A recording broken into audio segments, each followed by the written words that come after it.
Peace and welcome to the culture right here on the Black Star Network. I'm your host, Faraji Muhammad. Happy Friday, folks, and thank you so much for tuning in this afternoon. Folks, we got a lot to talk about. First, I'm going to give you the latest developments around the student debt relief that President Biden was trying to institute and now maybe put on hold. We'll talk a little bit about that. Also, can we talk about, we're going to introduce our segment. Tell us what we're missing. We're going to be checking in with one of our online culture crew members, Taylor Ferguson, as she talks about what's happening at a Philadelphia juvenile detention center and why the city of Philadelphia is suing the state of Pennsylvania for the conditions there. So we'll have that conversation.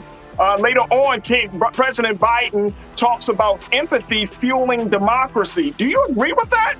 Do we need more empathy to make democracy work? We'll have that conversation and a whole lot more. Stay with us. It's all happening on today's edition of The Culture right here on the Black Star Network. Let's go.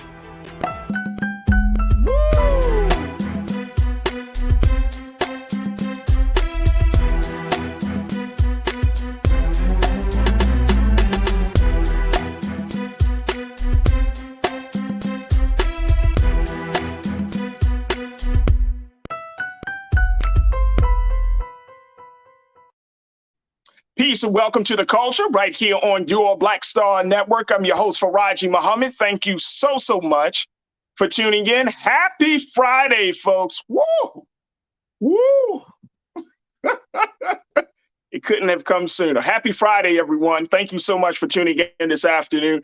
We have a great show lined up for you as we're going to discuss a number of topics. So I want to invite you to join us in our chat, to be a part of our online culture crew. Y'all know what it is. Check us out as we're streaming live right now on YouTube, on Facebook, and of course, you can go directly to our website at blackstarnetwork.com.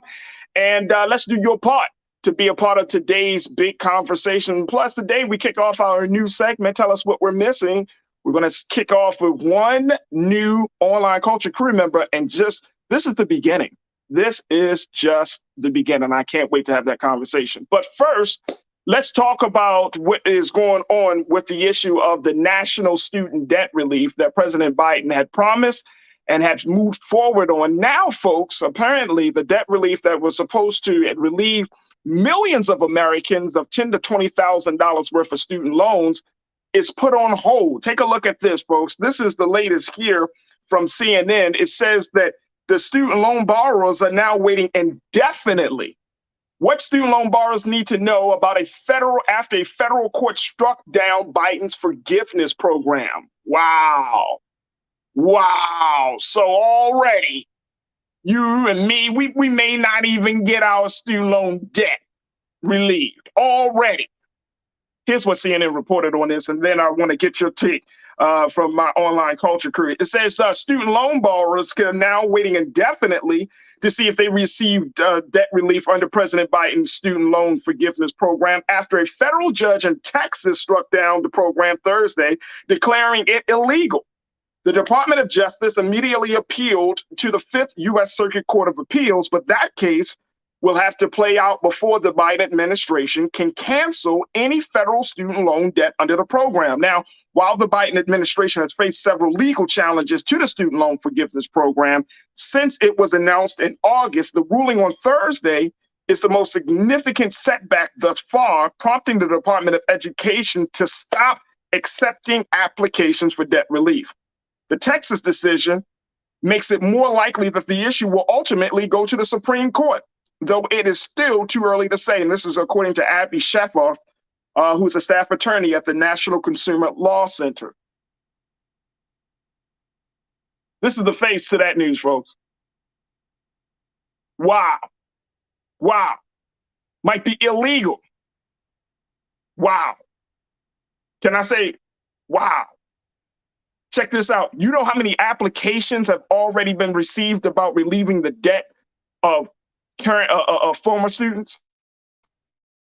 26 million. Wow. So, folks, we might have to need to have an alternative plan to deal with this situation. 26 million people have already applied. And guess what? All of those applications have to be put on hold. Wow. All right, what's your take on this, folks? Join us in the chat as we talk about this issue.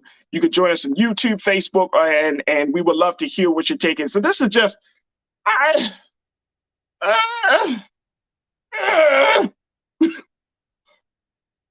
sad. It's sad. Now, here's the thing about the illegal situation, like whether the government or the Department of Education, i.e. the government, should be able to intervene like that. Y'all remember Republicans were talking about this, that, oh, it's illegal to do something like this. And here's my thing on this. Here's my take on it, and y'all share with me what your take is very quickly. Because this hasn't been done before, it doesn't necessarily mean it shouldn't be done at all. All right, I'm gonna say that one more time, y'all. Because it hasn't been done before, doesn't necessarily mean it shouldn't be done at all. You know, it's like, this is like the thing of government evolving to the people's interests instead of the people's interests being suppressed by government. Am I looking at this thing wrong? Y'all tell me. Am I looking at this thing wrong? Because I feel like, okay, even though it's in uncharted territory, even though this hasn't been done before, at the end of the day, is it needed? Is it necessary? Will it help Americans? Simple questions. Simple question. Will it help Americans? And look, not only will it help Americans, it will help America. Now, there's only a small number of people. I mean, you know, we got everybody is not a student. So, but imagine if you got 26 million applications that are already been submitted, and you had 26 million people who were able to get out of some form of debt or able to take down some of the debt. How does that not help America? Okay, let's go to you as my online culture crew. All right, let's hear this. You don't like my music, kick this off today. You said, I thought legislating from the bench was a bad thing. Come on, bruh. You know that's right. You know that's right. That's crazy. Great point. You don't like my music. I like it. I like it a lot. Kick this off on a strong start. Jesse, good to hear from you. Sound like a first-time watcher, and I'm happy to have you joining us in a conversation. You said, why do we expect anything less from what clowns are doing? Ouch. They know that this would affect Black folks mostly, and it would help us tremendously. Think about it. Absolutely. We've had conversations on that about this, Jesse, and you're absolutely right. Now, is it now? We can't. I mean, we can assume that, oh, okay, they're doing this because they don't want to help Black folks, or they can assume that they don't want, or it could just simply be, this is a good idea for America at this time, and they don't want President Biden to be the one to get the credit for it. Right? It could be one or two, or it could be that they just want to keep us in debt so they can profit off of us. The courts and corporate America and the banks all working together. If we want to go down that rabbit hole, could be a number of things. But I see your point, Jesse. I see your point. But again, this would help America. All right, let's go to Jesse. Appreciate you. Sharon, let's go to you. You said the sad part was that they were supposed to start processing today. Come on, Sharon. They dropped. Come on. Exactly. That is sad. Very sad. And it's Friday. It's supposed to be happy. TC, thank you so much for checking in. It seems like you're a first-time watcher as well. Join us in the conversation. Love it. This is not even a lot of money. And no. Well, in the big scheme of things, it is to individually, yeah. But see, you got to adjust the system. And again, this goes back to my point, TC, I think, of government evolving with the people and not the people being held back because of government. But I see your point. It's not a lot of money. America spends money like, I mean, we put more money. We probably put more money in sports building stadiums. You know what I'm saying? Like when you start to think about it, we give countries more money, other countries more money. So TC, I'm right there with you. I'm right there with you. Adam Ocean, I think that's how we say his name. Adam, you said, but like, why? When you take a loan, you sign and you are expected to pay it back. So you're saying that we shouldn't even have student loan debt? I want to make sure I'm clear on that. We shouldn't even have student loan debt relief. Here's the why, and here's why I think it's important that we have it. One, it saddles people in a state where they can't move on in their lives, right? Like sometimes the student loan debt, you should not be quote unquote penalized for simply wanting to be educated. That's the wrong message. And I'm saying the penalty is you here you are 18 through 21, 18 through 22, whenever you go to college, right? You go into college, you got this idea that the future is bright. You got this idea that things are going to be on the up and up, and then you're saddled with this debt, right? So you're like, all right, I got to take down this debt. Now this debt becomes a barrier for you to rent a place, possibly get a car. You know what I mean? Get a credit card, and it becomes this ball and chain that you're attached to for years of your life. For years of your life. Now, people have certainly paid off the debt. I get that. But then there are instances where, when you pay off that you may have intentions to pay off the debt, you might be able to do it, then you lose your job or some other life moment happens, and then you need some help. You kind of get set back. I'm just saying, consider that. If I'm understanding your point on that, Adam, thank you for checking in. Nature over everything. You said, God dang it, Biden couldn't even deliver on that with the laughing emoji. Well, here's the thing. Is it Biden or is it the courts? Biden put it through. Now you got people who are challenging it.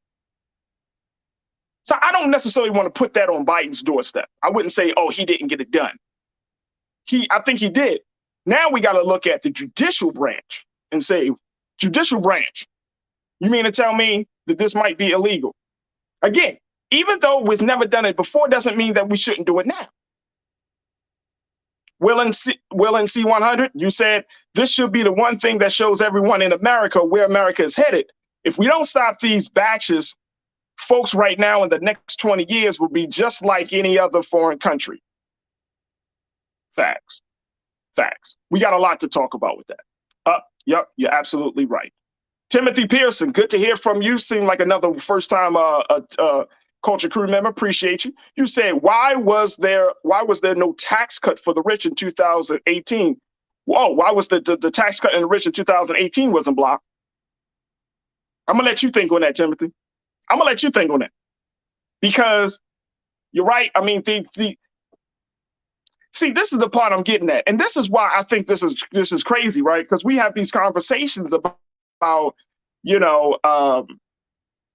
rich and those who aren't rich, the haves and the have-nots and all of those things. And it's unfortunate that we do live in a country where even though the rich are quote unquote taxed higher, they still are able to find loopholes to get taxed lower than the person that works each and every day, who works hard for a 5-figure salary or 6-figure salary. And then, they can't find them loopholes. They can't take advantage of those loopholes. Appreciate you, Timothy. Thank you for checking in. Janae, you said, why people blaming Biden? No, I'm not blaming Biden. When it's not real legislation versus executive order. He tried, but they love going to the courts about and for everything. Ask Trump about it. Stop blaming Biden and the Democrats. I hear you. I don't think this is a Biden issue, a Biden problem. I think this is a court problem. I think this is, and like I said, some Republicans have even said this is illegal. So I think this is a problem for the other side more than anything. And the courts are biased, unfortunately. You know what I mean? Like, as much as we always talking about the blind system of justice, right? You got that great statue where the woman is holding the scales and she's blind. And it's unfortunate because these courts are so biased. They're so partisan. So we got to look into that. Appreciate you, Janae, for saying that. RG3, you say, we don't want money from the government anymore. Who don't want money from the government? Who don't want money from the government? I'm just asking. Who don't want money from the government? Because here's why. Some of the government's policies has caused us to be in financial straits. Who don't want money from the government? I don't know, bro. I don't know. I don't know who you're talking about. Please, when those COVID checks was coming out, when tax credit checks was coming out, people wanted that. You talk bad about them, but you took that money. You damn sure took that.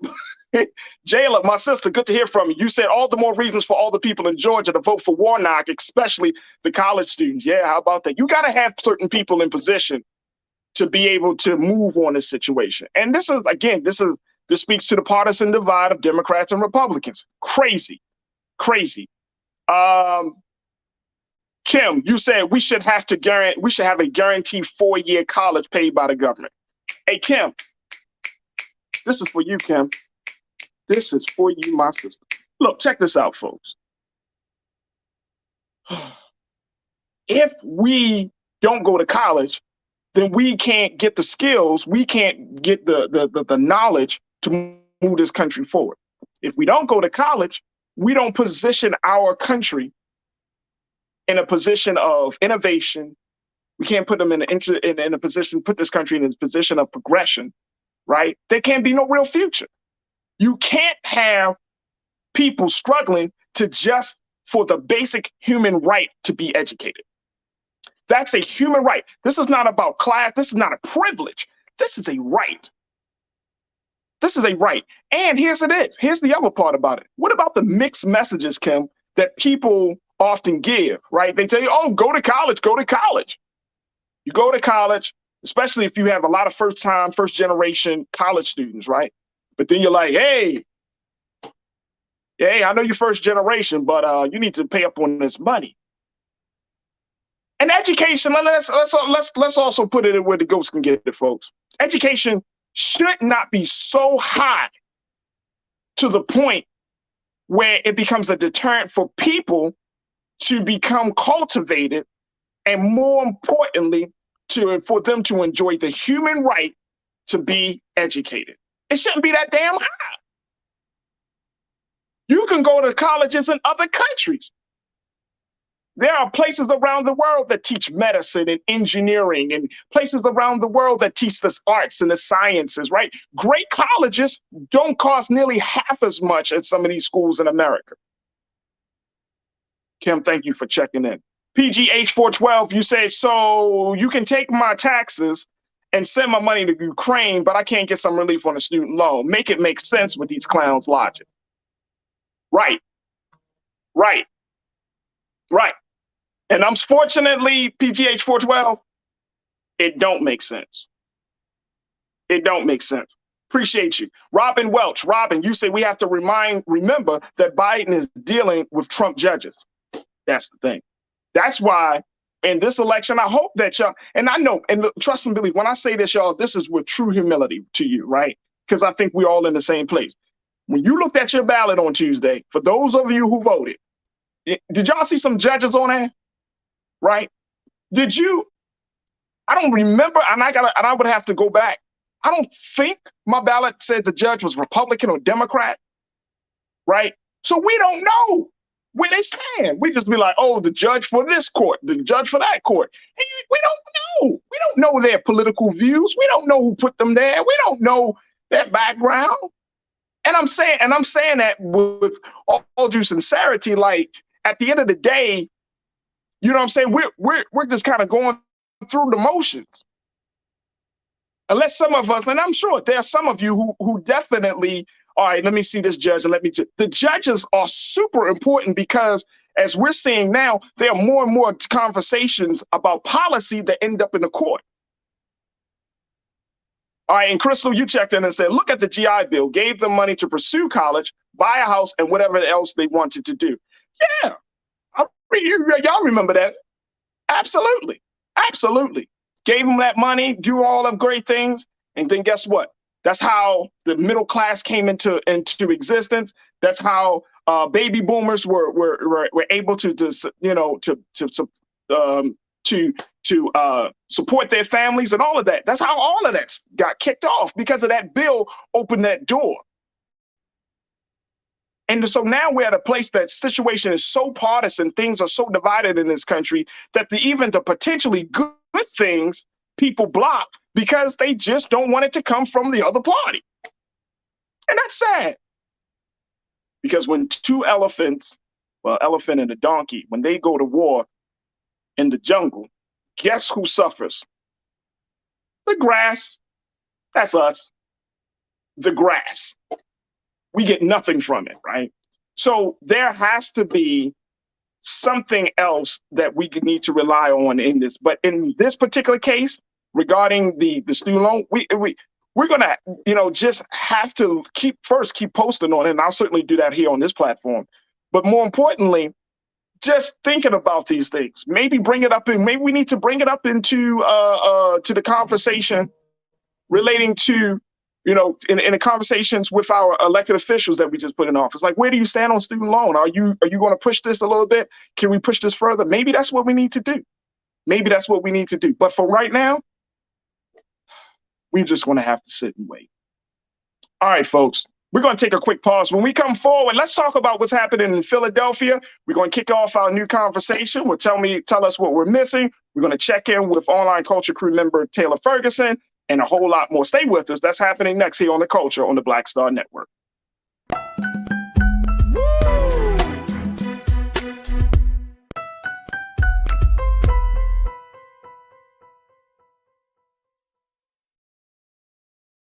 Pull up a chair, take your seat.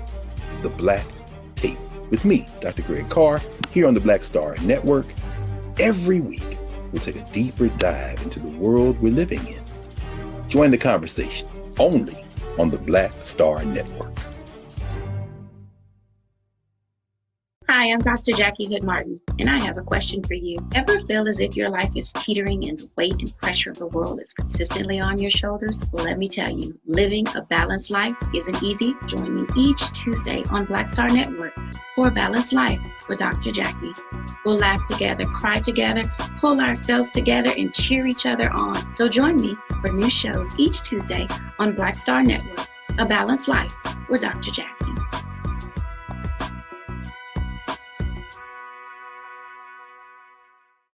Don't you think it's time to get wealthy? I'm Deborah Owens, America's Wealth Coach, and my new show on the Black Star Network focuses on the things your financial advisor or bank isn't telling you. So watch Get Wealthy on the Black Star Network.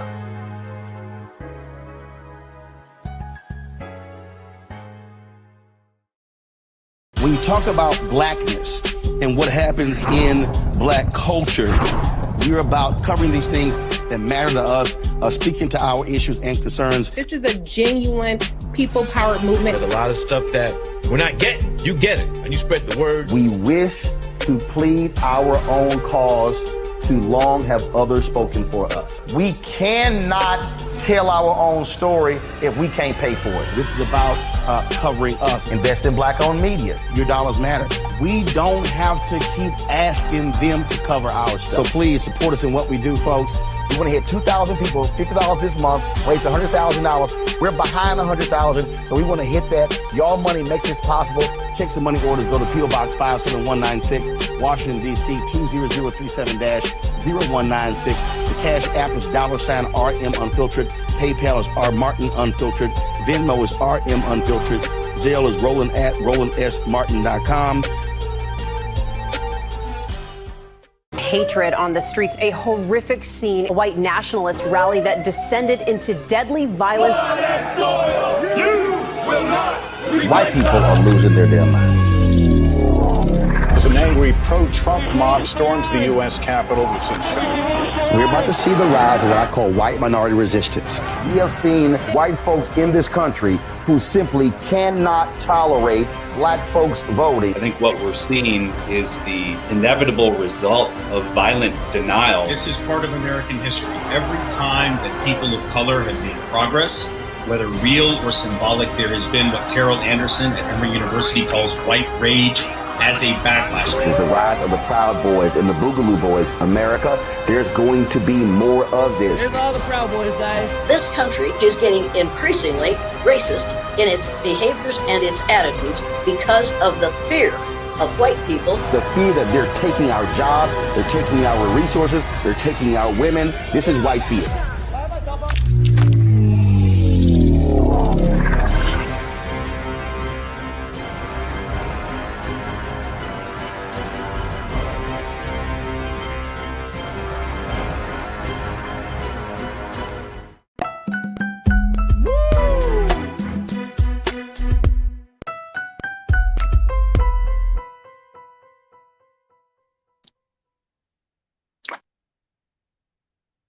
All right, folks, welcome back to the show. We are now going to switch gears as we talk about what's happening with money. We're talking about what's going on in criminal justice.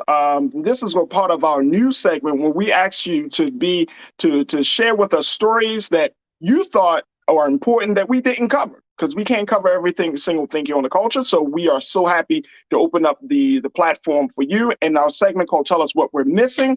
And today we're kicking off this segment talking with our online culture crew member, Taylor Ferguson. Taylor, she actually hit me up. She's been so passionate and vocal about, some of the big topics and the issues that we've been talking about. She actually hit me up. And one of the things that she's done, she works in a couple of different capacities. She serves as the founder of an organization called FFEE, which is stand for Feminists for Everyone's Equality, which is a nonprofit that stands up for equal rights for women, people of color, members of the LGBTQ community, and most importantly, providing a safe space and an opportunity to protest policies and other issues that affect those marginalized communities. But then she also is a part of an organization called CADB. And CADB does its work for justice for the wrongfully incarcerated, trying to fix how inmates are treated in the system and finding outlets and resources for them once they get out of prison. So we would like to welcome to the airwaves of the Black Star Network on the culture, Taylor Ferguson. Taylor, how are you? How you doing? Welcome to the show. I know, I'm excited. We've been talking. I've been so excited. We've been talking. We are definitely been talking. Taylor, thank you so much for being with us. Now, this situation in Philadelphia, you're in Philly, and you brought this to my attention about this West Philly Detention Center, where there is a lot of controversy about the conditions. Of course, the work you're doing, Cappy, is, you're looking at what's going on, but this is a juvenile detention center where the city of Philadelphia, who are Democrats, mostly Democrats, is actually planning to sue the state of Pennsylvania, a Democratic governor, because of the conditions in this West Philadelphia detention center. How bad is it? Give us some insight around this. Well, I work in the city council. So I work with Curtis Jones, which is actually who was in the picture that was just shown. So I'm usually there every Thursday for when those people come in, the constituents come in and they're complaining about how badly it is over there. I heard, from what was told during some of the meetings, like some of the guards have been beaten up brutally. Like it's just been a lot going on. It's so overcrowded. And the only reason why it's so overcrowded is because Pennsylvania hasn't come and pick up the actual juveniles that are supposed to be sent to regular prison or regular jails. So they're just sitting there. Some people, their time doesn't even start until they get to the maximum security system. And since they're not there, they're still just running on regular time. So what was the catalyst, Taylor, for folks to kind of see what was going on in behind these walls? Like, was there a particular incident? Was a juvenile injured or something happened to bring this type of a light to the situation? The juveniles aren't even the ones that are like getting injured. It's literally the guards, because it's so many kids that it's just like, it's overwhelming and they're so understaffed. I believe it's only like maybe 17 guards for the whole thing, and they have to spread their time equally within a matter of 7 days. So it's just like they do not have enough staff to take over these like over 200 something kids that aren't even supposed to be there. And it's just very frustrating, and they need somebody to come in and do something. So that's why they believe that this lawsuit is going to make them actually put their foot down and come and get these kids. So one of the things that I saw in this piece around this lawsuit is that, I think it was a member of the city council there in Philly that said, hey, this is a Democratic city going up against a Democratic governor, but we don't care at this point.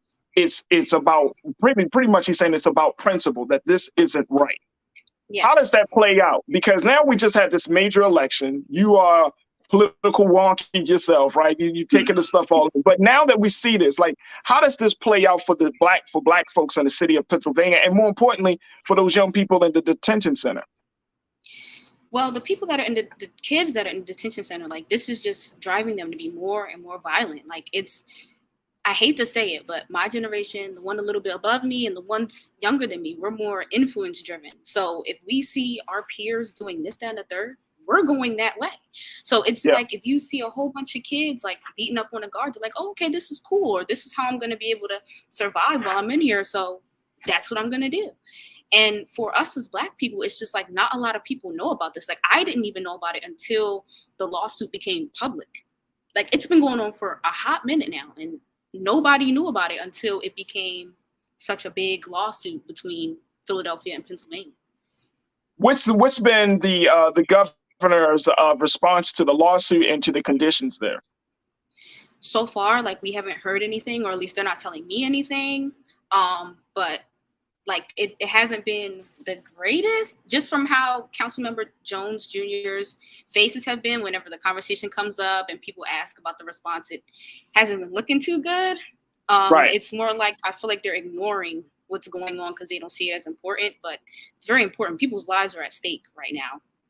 Oh, no doubt. No doubt. And I'm thinking about those young people that are in the center, right? I'm thinking about, and in Baltimore, we had this still might be the case or may not be the case, but there used to be places like, there was a facility called Cheltenham, and Cheltenham was juvenile detention center. It was outside of like the city limits and all of that stuff, but a lot of juveniles from around the state of Maryland would be shuttled to Cheltenham as a way to kind of deal with the issues and as a reformation and reforming them, all of that. But the conditions, the physical conditions, the conditions for those in the center, terrible. And it was notorious. And I remember that governor administrations for the state of Maryland, administration after administration, Taylor, they would say, oh, we got to do something. But then they were very, very slow to doing it. Very, very slow. And I'm wondering, as I'm listening to the story, I'm wondering, like, is this the system? Like we talk about criminal justice from an adult point of view. The two areas I don't think we talk about it enough is the the penal system as it affects women and as it affects youth. I don't think we talk about that too much. With your work with Cabby, am I off base with that? No, you're like 100% on. They're the two topics that are just not really talked about, and children especially, because it's more of like they're a kid, like let kids be kids, or it's not really seen as something serious. But it's just like, okay, if this child is in juvenile custody right now, like, imagine how they're going to be if they're not really getting help and they're not getting pushed to do better. Imagine how they're going to be as they get older. Like, they're going to be the ones that are causing the most trouble. And we already are like really high up in the gun crimes right now. So imagine how it's going to be when they get out. Imagine how it's going to be when they have kids and they see that their parents are doing this, the music, like, it's so many things that like are being ignored when juveniles are literally like what we need to be focused on, because we're the next generation. When you guys are gone, that's it. What about everybody else? We're all going to die out. Wow.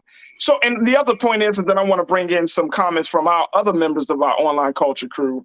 What about the families of those juveniles that are in the center? What are they saying?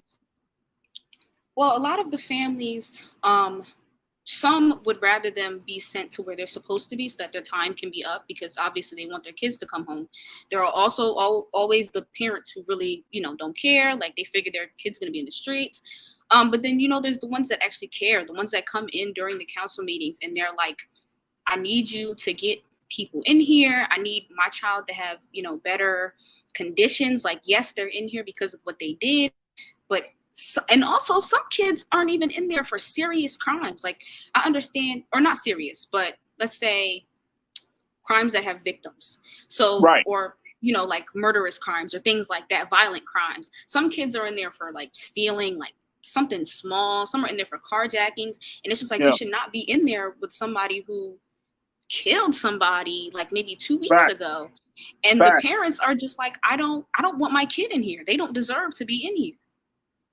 Yeah, the situation in Cheltenham, they eventually closed it. So I'm wondering if the lawsuit, they eventually had to close it because there was just too much. It was just too much controversy. It was not handled properly. And really it showed the level of neglect that the state gave to those students, to those young people there. So I'm wondering if this is heading in the same direction where if this lawsuit doesn't happen, then boom, they're going to say, you know what, we want to close it. I genuinely hope not, because this is really like, I feel like if they're going to do such a thing like that, we need to have other alternatives. Like, I mean, there's always house arrest. There's always being put on parole. But I feel like they need to have another alternative other than just those things, because some kids don't learn anything from house arrest. Some kids don't learn anything from parole. And then also there's also those kids that don't learn from juvenile but don't deserve to be there. So they need to find something that's right in the middle so that you can still learn something, but you're being punished for what you did. Absolutely. Absolutely. Excellent point. All right, let's go to some online culture crew members to hear what they say as we're talking to online culture crew member Taylor Ferguson about what's happening in a Philadelphia juvenile detention center. Okay, let's see here. I think his name Jakali.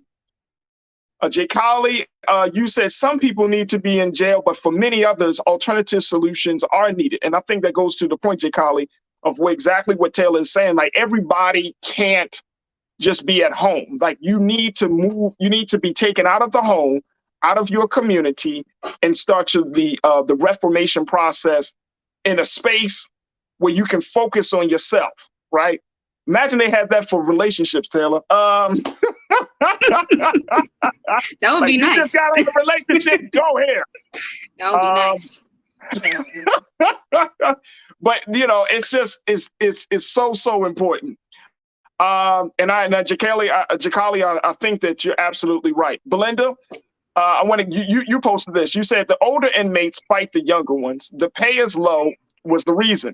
Some parents stated their children could be released due to petty charges. They don't care about these youth centers. So have you been hearing some words about that?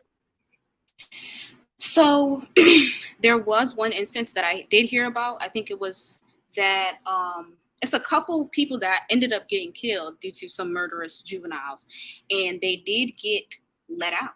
And it's crazy because it's so overcrowded in there that they have to let out some people that actually don't need to be let out. So instead of letting out the people who do petty charges, they're actually still there, while the ones who do the things that are actually going to put others in danger, they're out free, living their lives. What? Yeah. Yes. Yes. What? How did? Yes. What? Yes. I'm trying to tell you. I'm being. Wait a minute. Hold on. That doesn't make any sense, Taylor. I'm being so serious. It's like it's crazy because we were just talking about it last Thursday while we were there, and the lawyer that actually works in the office that I work in, she was talking about a certain instance where somebody actually got put out, and they were supposed to be in jail because they killed somebody, but they actually got let out because of how overcrowded the system is, or the center. Wow. So they let out young people who've killed someone. I'm just processing this right now. So they let out young people who just killed someone, but for somebody who may have had a marijuana charge or may have done like a petty robbery charge, they have to stay back in. Yes. It's crazy. Crazy is not the word. It is not the word. All right, let's go. Janae, you said, can we stop this rehab work? They're not going to forgive student loans. They're going to really rehab police. It's a joke. We need a new word. It's another place to denigrate them. So what do y'all, so we don't want to use the rehab word. In your work, and as you're like doing your work with CADB, and just in the networking community of those who are fighting to reform the criminal justice system, do you use the word rehab? Yes, I try not to though, because rehab has, it's two meanings. So I try and say alternative as much as I can, because I feel like rehab is just like you automatically think drugs or alcohol or something like that. So I try to say alternative. Point. Right. That's an excellent point. Great point. Let me go to now. Let me see here. I think it's Ulumbo the GOAT. You said, I've opened my building, my home to these kind of kids. I preach foundational character and determination, then teach how to use their skills, inform them about mine. So that's and Ulumbo, I appreciate that, because that's not easy work. Everybody cannot do that level of work, right? Can't open their homes, let alone open their hearts. You know what I'm saying? Like to young people who are going through some traumatic experiences in their life. What would you recommend as a young person working in this space and understanding the dynamics of the system and the issues of the system? What are some of the things the community can do to help to create that rehabilitation or to continue or strengthen that rehabilitation process? Now, it's a lot of things that can be done. As a young person myself, I feel like it's so many outlets that you can use for the kids. It's very hard to say that everybody can go to therapy because not everybody is a therapy person. So it's very hard to say that they can just do that. Some people use like sports as a way, but then you got to think not everybody is athletic. So it's kind of a question of what is something neutral that you feel like will help everybody, Yeah. Because not everybody is for everything. We try and do as much youth programs in Philly as much as, we possibly can, because I know it's kind of hard because not everybody wants to do things like that. Because when I was in high school, I thought things like that were lame. But I feel like it's a thing that everybody is so intrigued into. If it's something that's more modern or like, something that's trending, then maybe you might get more kids to do that. But it's kind of hard because, everybody, like I said, it's very influence based. So you got to have a whole bunch of friends go here first before you know if you want to go. It is at this point, can the state say anything to those young people or to the communities where this situation is affecting? Can the state, kind of position themselves to be better? Can they save face at this point? I mean, it's not really about what's said. We really need things like running. If anything, we need more people in the facility. I feel like that would make it somewhat safer. If we had more people who are trying to get this job, and like, it's very hard for people to get a job right now. I don't know why, but, I feel like they should be pushing more for people to get into that job. I know a lot of people might not want to because of how violent it is, but I feel like they need to have more open-minded people at that job. They need to have people who work with kids and who know how to handle children, not in that way, but know how to handle kids to be in that position, because they don't need to have people who need a job. They need people who are interested and intrigued in children, not in that way, but are interested and intrigued in children, so where they can change that child, they can help that child, rehabilitate that child, so that they're not in that position again. Words don't do anything. Go ahead, Taylor. Come on now. Come on now. Words don't mean anything. We're all about action. Not nowadays. I need effort. I need consistency. Yes. I need to show you give a damn. I get it. I get it. Hey Taylor, I truly appreciate you bringing this issue to the forefront and to the light of the to our audience here. I truly appreciate it. You're doing some excellent work, and certainly, we're going to try to bring you back on as we look at this issue. That way you can keep us posted about what's happening there and other issues that you're passionate about. But thank you for being our first online culture crew member to join us on air to have the inaugural conversation. Excellent job. So thank you, Taylor. We truly appreciate it. And thank you for being so good for the culture. You know it. Gotta be here. Thank you for tuning in. All right, folks, we got to take a quick pause. When we come forward, Let's talk about President Biden says that empathy fuels democracy. Do you agree or disagree? We check in with Culture Crew member Bakari Jones to get her take on that and a whole lot more. So stay with us. It's The Culture here on the Black Star Network.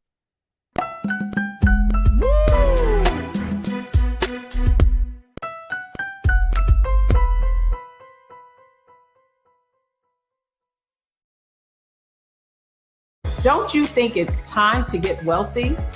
I'm Deborah Owens, America's Wealth Coach, and my new show on the Black Star Network focuses on the things your financial advisor or bank isn't telling you. So watch Get Wealthy on the Black Star Network.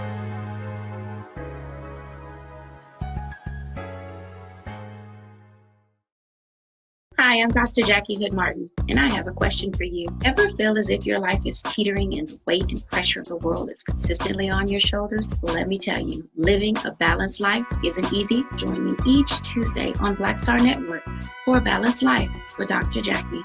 We'll laugh together, cry together, pull ourselves together, and cheer each other on. So join me for new shows each Tuesday on Black Star Network, A Balanced Life with Dr. Jackie.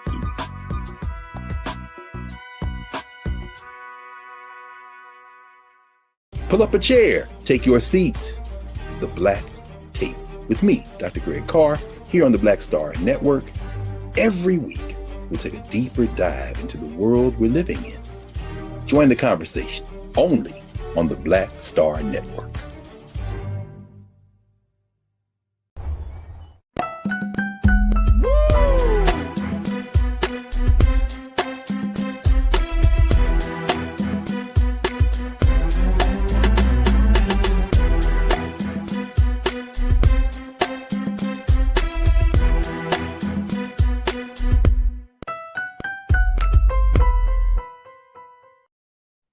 All right, folks, welcome back to The Culture here on the Black Star Network. Oh, my gosh, welcome to the second hour. What a great first hour.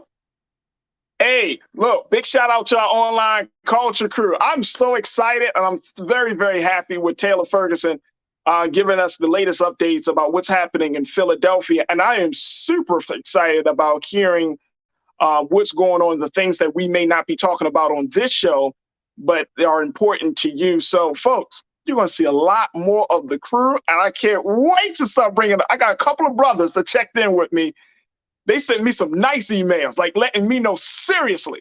All I know is for them black men, you're coming on next week. Y'all coming on next week. I'm just letting y'all know. You're coming on next week. We got to have these conversations, and I'm so happy to have such a wonderful audience of folks that are just bring so much to the table in terms of insight, analysis, brilliance, and understanding. Thank you, thank you, thank you. All right, folks, man, I'm excited now. Let's have another conversation. And I got my Culture Crew member, my sister. She is an activist. She's a nonprofit leader. She works in marginalized communities with Black folks, LGBTQ members, and many other groups. She does her work nationally. And I'm just so happy that she is a part of the crew. My sister Bakari Jones is joining us this afternoon. Bakari, good to have you. How you doing, sis? It's Friday, man. I got my culture gear on. What? We gotta have my brother on, Brother Kelvin Johnson out of Baltimore for the Culture Games. It's a board game that teaches us about entrepreneurship and business. So I know. You see, What? Yeah, man. I'm excited, a board brother. game about entrepreneurship and business. I mean, created by a young Black man. Yes. Brilliant, brother. Hey, look, offline, let's make this happen because I got to bring him on. And I want you to join me in that conversation, Bakari. Offline, let's set this up because that's why we have this show. Offline, we got to make this happen. We got to make that happen. Absolutely. Yeah, it's a big Friday. All right, so Bakari, we just went all this week, of course, big election. We had that. I want to first start it off, giving you the space to just share any thoughts that you had. You know, the great thing about being on the show after a major moment is that you can kind of process everything and then give something. So I know you got something to say. What was your take around this midterm election, because it speaks to what I want to kind of highlight for this next conversation. What was your take of the midterms? Man, the word that comes to mind is stamina, Faraji. The word that comes to mind is stamina. I think, a long road, right? We culturally, we as a people, we have traversed a mighty long road, and undoubtedly we have a long road up ahead of us. I think there were a lot of wins and losses across the board. I, like a lot of other Black people, I'm not even gonna just say Black women, but Black women especially, woke up, some went to bed on Tuesday night, I think woke up on Wednesday morning kind of grieving for our sister in Georgia. And I'm sure there are folks that, that are even, closer to a level of political analysis to maybe have been able to forecast that or say, we should have known, or we should have seen this coming or that coming. But I think what comes to mind, like I said, is stamina, because the amount of energy, the amount of strategy, the amount of discipline, the amount of consistency that was required to get to the place that I'm gonna say we got in Georgia and still didn't come up with a victory is just testament to, one, how far we've come. And I think in a lot of ways, it kind of gives us a meter to say how much further we actually have to go. So I'll be remiss if I didn't start by saying that.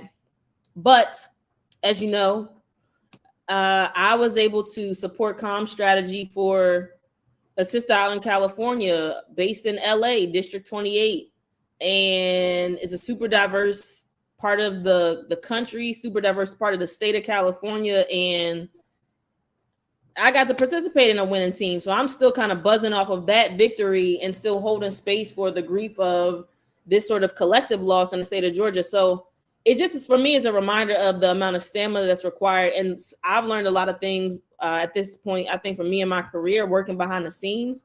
Yeah. And I mean, it's a long game for Raji. It's a long game. And I had a conversation with one of my elders yesterday who said, she said that she's finally at the point now where she's able to have more empathy, keyword for today, right? She's able to have more empathy for some of our Black leaders who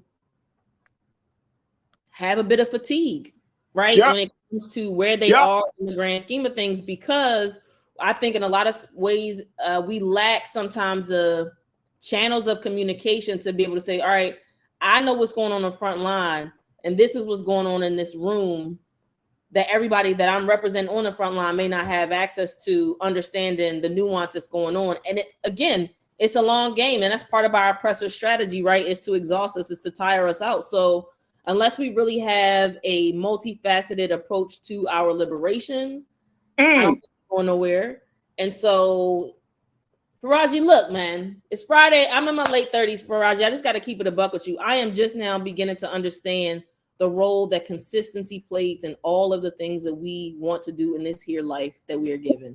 So consistency is really where it's at. Stamina is where it's got to be for the things that we're doing. And I'm like, we talk about radical liberation. We talk about, the level of change that we want to see in this country. And I believe that we have the skills, the talent, the stamina to actually see those things come to pass. But it's a level of like collective awareness and collective discipline, collective consistency that I think is needed. So my hope is that the full scope of the elections, these midterms, my hope is that what is highlighted and what I would hope resonates most with folks is that this is more of like a meter and a sort of a checkpoint in terms of where we are and where we have to go, as opposed to another opportunity for folks to feel further disenfranchised than how they were already feeling. So and here's the blessing of having you on a Friday after such a long week as this week has been.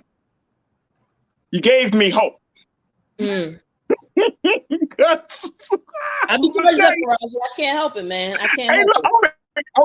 You keep it at 100. I'm gonna keep it 100 and a buck. I felt hopeless after Tuesday night. I'm telling you, on Tuesday night, I went to bed like, man, the heck with this, boy. Like, you know what I'm saying? Like, I felt like, bro, like this is not working. And and this is, I pride myself on being well, I think I am like innovative and progressive and all of those things. But then at the same time, I'm a company man. You know what I mean? Like I understand that you need institutions, you need boundaries and structure and all of those things, right? So when we're looking at what we just saw on Tuesday, and then, you know, you talking about consistency and stamina, you know what I mean? And it's to me, what comes to my mind is like, all right, we can live in that space of being consistent and having the stamina and the momentum. We just need to set a new goal. Because I think right now, I think that Black folks in this country are feeling the brunt of failed attempts, whether it's in policy, whether it's in representation and leadership, whether it's just being seen in general. I think we feel the brunt of constantly being propped up to be hopeful, only to be disappointed again. And it does something to your psyche. It does something to your psyche, man. Like it really, really does. It's like, you know, you getting people to come out to vote, you getting people. And look, the situation in Georgia, for example, Stacey Abrams lost. Okay, that's what happens at an election. There's a winner and there's a loser. But then you see the situation. This is the thing that takes me over, Bakari. Herschel Walker. You like, yo, how is this dude in a runoff? How is this dude in a runoff, right? So you get into that place.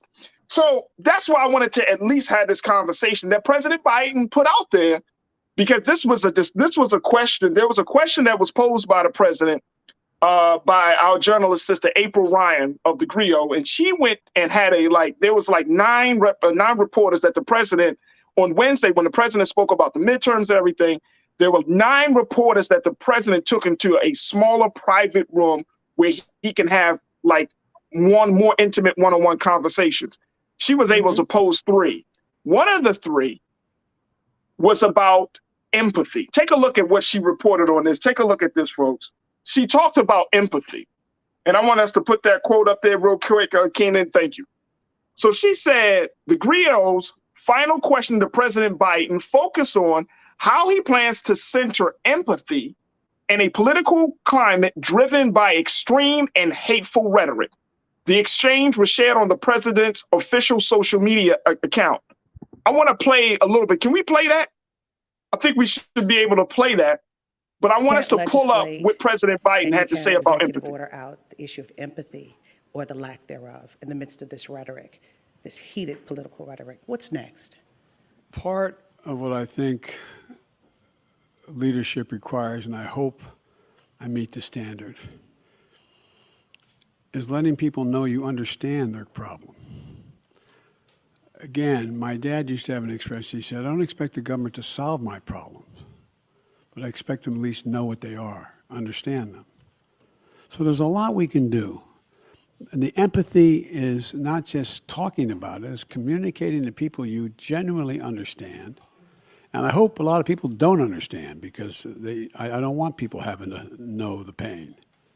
But the second piece of that is let them know that you are there to help. You're there to help.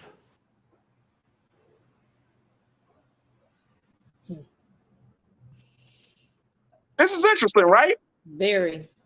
This is interesting, and I'm going to post this. I want the online culture crew. I want y'all to just share your thoughts on this. So just flood the chats with your thoughts on this. But the first part I think was interesting was that, you know, his father told him that you don't expect the government to solve problems, but you expect them to at least understand the problem. Now, that's his father, different America years ago. You know what I'm saying? Way different America, right? He's also talking about us from a state of white male privilege too, right? There's also that element. But there is a disconnect, I think, because we have always been taught that the government should solve our problems. We haven't been raised on a narrative that the government should necessarily understand the problems. We've been raised on a narrative that the government, you have a problem with this, you got a problem with that. And I'm not talking about just national government. I'm talking about just government from local to state to national. That we've been taught, if you have a problem, you come to your government and we will solve your problem. So I'm not sure, Bakari, if there's that disconnect, there's that disparity there. What did you take from that? It's tough. One, empathy in a political climate driven by extreme and hateful rhetoric. In my opinion, we are beyond rhetoric. Rhetoric is, the sticks and stones may hurt my bones, but words will never hurt me. It's hurt. We have caught a few, Faraji, if I could be honest. We are beyond rhetoric. We are living in a place and time where policies are killing us. And I don't believe that it's extreme to say that, right? It's nuanced, right? We know the physical piece of paper isn't what's taking us out, right? But ultimately the policies that what these policies represent, right? The impact that they have on Black lives. So on one hand, I think it's unfair to sort of inaccurate. I won't say unfair. It feels slightly inaccurate to say that this is extremely hateful rhetoric. It's beyond rhetoric at this point. So I think that we have to say that, for me, at least at the outset. That said, I do believe that as human beings, I believe that empathy is a major key in impacting culture. And impacting culture influences white public opinion. And white public opinion still guides and shapes public policy in this country. So there's space for it. There are breadcrumbs along that line and that path to empathy. And I think that, but this is for me, and I apologize because I cannot remember the judge's name on a case we talked about months ago where remember the judge brought up and invoked President Obama's a quote by President Obama, and it was essentially along the line, right? Like we as Black folks should lean into our empathy and make more space.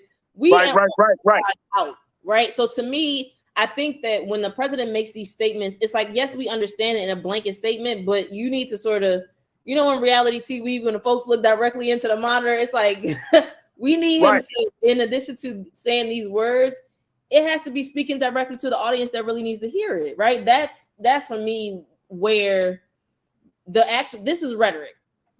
What you just said, what the president just said is rhetoric? Yeah. I mean, I think for me, right, it's persuasive speaking in a way that's going to quell the audience, is going to quell the noise in a very short-term fashion.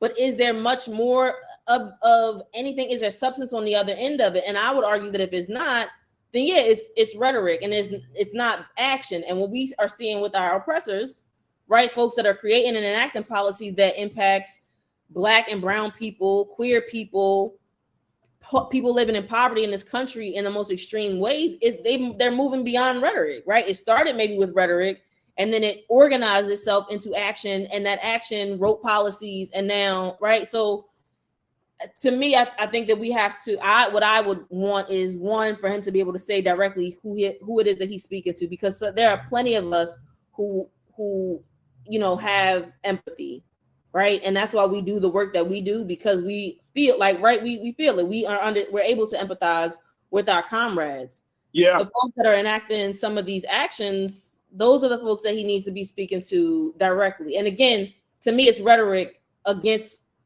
a group of people who are taking action. They've progressed beyond just words. So I think he may be speaking to that. Maybe when April posed the question, he was thinking about those people and saying, like, from the Trumplicans to others who saying, you know what? Yes, they Trumplicans now. From the Trumplicans to others that they're saying like they need more empathy. But here is this. There is I think there is like a moral component, right? There's a moral, humanistic component to that, because in order for you to be able to empathize with another human being, right, to see life through their eyes, or to truly understand, right? You have to be willing to humble yourself. You have to be willing to put your biases aside. You have to be willing to confront the fact that they're not stupid or they're dumb or some other negative, label because they don't see the world the way you see it, that they're speaking from a place of experience. I mean, there's a very deep process that's at play when you're talking about being empathetic to another human being before you even get into policy. Agreed. But I think what comes before that Okay. is that I feel like the conversation, I mean, and I think we've touched on it, but I think, and Brother Roland has talked about this, right? We see it on the intro for the show. We are also dealing with white fear. And so I think before we can get to humility, before we can get to morality, it's a psychosis, right? It's a belief that this particular group of people who are in power have, and because they are moving and operating with fear, I don't know how you tap into empathy if you are in like survival mode. If you're in, fight or flight or freeze mode, right? And it's not really freezing or fawning. It's fight or flight. And it's mostly fight with this particular group. And I'm laughing, but it's not, it really is not funny. But right, for us to be able to get to, like, I agree, right? You have to humble yourself. I do believe that. But I think because they're operating in fear, I don't know that we get there. I don't know literally how we get to that point, right? Because you have to be able to, you have to believe that you're not at risk. You're not, there's nothing that's threatening your survival. And therefore, you can extend empathy to the next person. If you believe that you're in survival mode and you believe that we are taking over this country and we're sending America to, if you believe all of that rhetoric, right, then there's no space for empathy because fear consumes. No space for empathy. Let me go to our culture crew. That's a great point. That is an excellent point. Corinna, I love what you said, Corinna. You mentioned a couple of things, and I want to just highlight a couple of those pieces very quickly. You said we need empathy to be demonstrated legislatively. No time for empty words and pointless speeches. We want the laws changed, period. Then you said, and still, as recently as Wednesday during that conference, Biden said he is willing to work with GOP. It defies all comprehension. So to your point, Corinna, and I think it's an excellent point, to your point of, empathy needs to be translated. In government, what you feel, how you see the world is translated into policy. That's how it works. Yep. If a person is racist, they're going to produce racist policy, create racist policy. If they are prejudiced or biased, that bias is going to be felt in policy, right? Mm-hmm. So if you're unempathetic, that means that your policy is going to be, because you can't speak outside of who you are or the view that you have, right? So you can't be like, you have this bias or you got racism in your heart. And then you're like, but I'm not, but you're producing policy that affects all people. So that's why we're asking this question. Does democracy need empathy to survive? Because it's a huge part of it. And I made this point earlier this week, Bakari. Democracy is really an idea, folks. There is no quote unquote structure. You don't go to there's no building called democracy. You know what I'm saying? Like it's really an idea. And upon just one idea, institutions, systems are created, right? Upon this one idea, there's this sense of belonging. There's this sense of oneness that is cultivated among the people. Upon this one idea, we use it as a guide for all of our decisions and understanding of from legislature to everything else. So It's an idea. So that's why I think it's important, Bakari, when we have these conversations, it's like we got to understand that if we don't believe in the idea, it's not going to work. It's true. In order for democracy to survive, there has to be we have to embrace certain ideas. And I get to the president's point, you got to have empathy, because at the end of the day, we're living around a lot of different people. Everybody don't think the same, all of that stuff. The differences are blatant. Mm-hmm. So I think he's trying to become that president that's like, no, we can be all different, but we can still kind of, operate from this place of respecting each other's differences. And I don't know if that's the message. I'm not mad at him for saying it, but at the end of the day, I'm like Corinna. I need more than that. I don't need moral victories. Black folks have gotten moral victories for years. Mm-hmm. We know the voting rights bill is morally right, but it's not being updated. It's not being tweaked to the day's time. We know the George Floyd Policing Act is morally right, but it hasn't been passed as a law. You see what I'm saying? There's still some break. There's still some disconnect, I think, that's happening right now, Bakari. And I don't know how we bridge that. Let's go back to the line to hear what other folks are saying. And Corinna, again, thank you so much. Melissa, you said, if you don't vote in the correct judges, then you get your college loans denied. Facts. But then you said, if we don't work with other minority groups and Hispanics and everyone, we could never win. There's not enough us. There's not enough of us.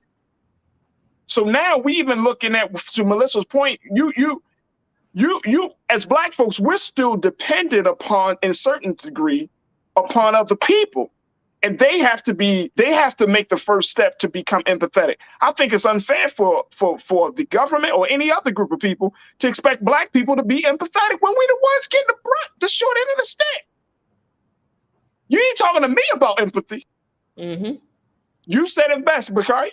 You talking to them Trumplicans? You talking to liberal whites who may be too afraid to take a stand when it comes down to issues that have disproportionately affects Black people?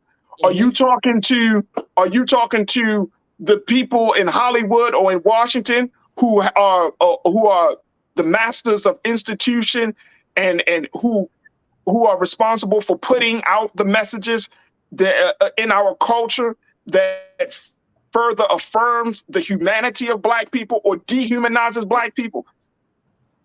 Like, you got to talk to them people about empathy. Mm-hmm. We're clear. We are pretty clear about it over here. Man, oh man. Belinda, you said Democrats need to leave every interview, debate, public meeting, plane, crime, mob, nuck if you buck.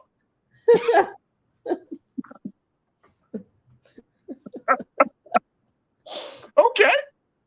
I'm not opposed to it. All right, Belinda. She like it's Friday. Play nuck if you buck. Ming Lee Natasha Surge, you said, I don't think that we deserve empathy. Woo. Ooh. Now, Ming Lee, I need some clarity. I don't want to assume nothing. Are you talking about we as who? We as the America? We as Black folks? Who are we talking about? Ming Lee, love to hear what you got to say. Deborah Anderson, you said empathy, the ability to understand and share the feelings of others or another. Because we're way off from there. Again, that's why. Hey. I mean, seriously, we're way off from there. Yeah. And I don't know. Do you think that we need to have a national call for empathy? I think that would be a bit wasteful. A pointed, a very specific, strategic request for empathy. I mean, I just don't believe that. I just think that expectation from a demographic of people who, one, again, is guided by fear. I just don't believe that. I just don't even believe in the worthiness, the purpose of that ask. It just seems completely pointless to me. And I don't mean that I don't feel that level of defeat, right? But it just, to me, given what they represent, the Trumplicans, it's a new term for me today.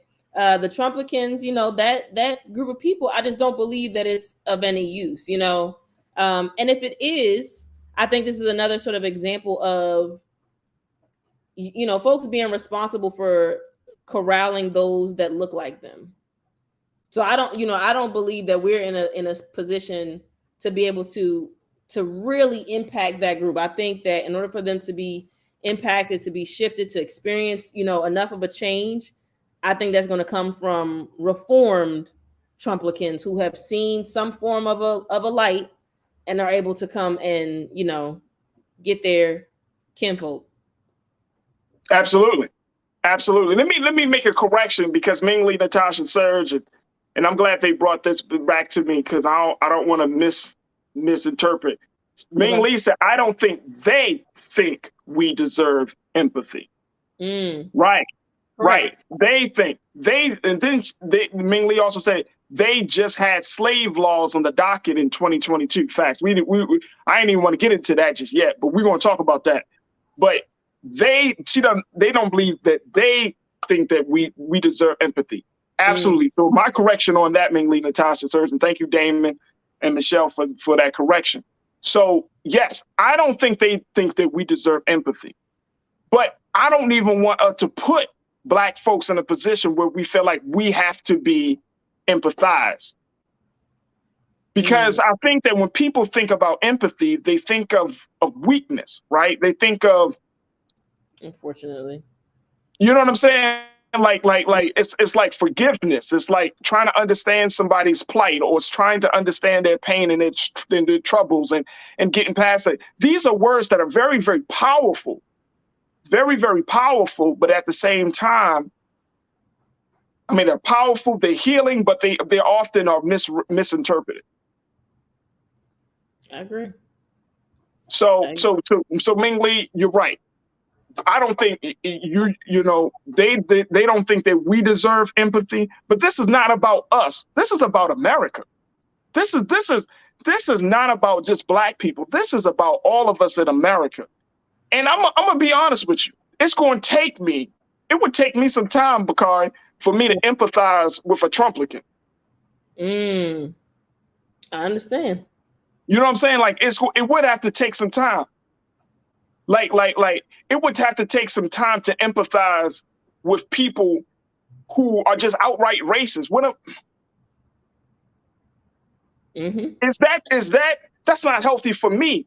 I'm the target of your racism. I'm your target of your anger, and you want me to empathize with you?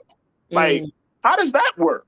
That goes back to us raising that vibration that we are often talking about on these Friday afternoons, from my perspective, right? But I think that I don't know, Faraji, I think that so much of what we are dealing with and talking about, it really is energy, right, on some level. And so the question that I'm often asking myself is, how can I transmute this energy, right? That's a lot of anger. That's a lot of fear. That's a lot of hatred. How do you transmute that? How do you harness it and use what was meant for evil for good, right? So that's kind of the perspective that I take on it. And I do think it takes some work. It takes some elbow grease to kind of find a place in a space. And I think we're in such a blessed place, despite all the things that are going on.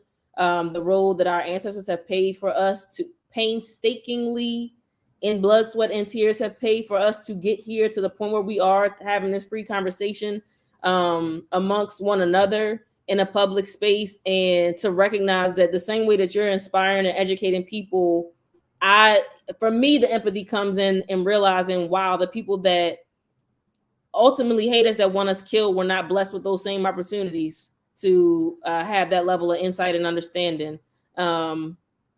Because why would your arms too short to box with God? I don't even know why you would try to set yourself up for that. But that's my perspective on it, Faraji. So I'm present to the level of oppression, but I also recognize that we we cannot afford to stay at that vibration and to operate and to do the work that we're called to do if we're down there. We literally have to transmute it to be able to get more of our own work and our own purpose accomplished. So I think it's easier said than done. I will say that. Okay. I don't feel like I'm in the mood to go skipping and going on the Target run with folks. Let me also be clear about that. But I do feel like I'm able to, on a conceptual level, I'm able to understand some of that. You know what I mean? In enough of a way, I'm able to kind of put it in a box and operate around it. Absolutely. Absolutely. And I think that is part of this thing. But again, this feels more moral. This feels like something beyond just policy and legislator. And I think what President Biden is trying to do is bring a humanistic value into the national conversation, which is fine. But you gotta recognize when you're dealing with human beings, and then when you're dealing with beasts in human form. Levels. I mean, let's just keep it real. Levels. Let's keep it real. If you're talking to human beings, it's one thing.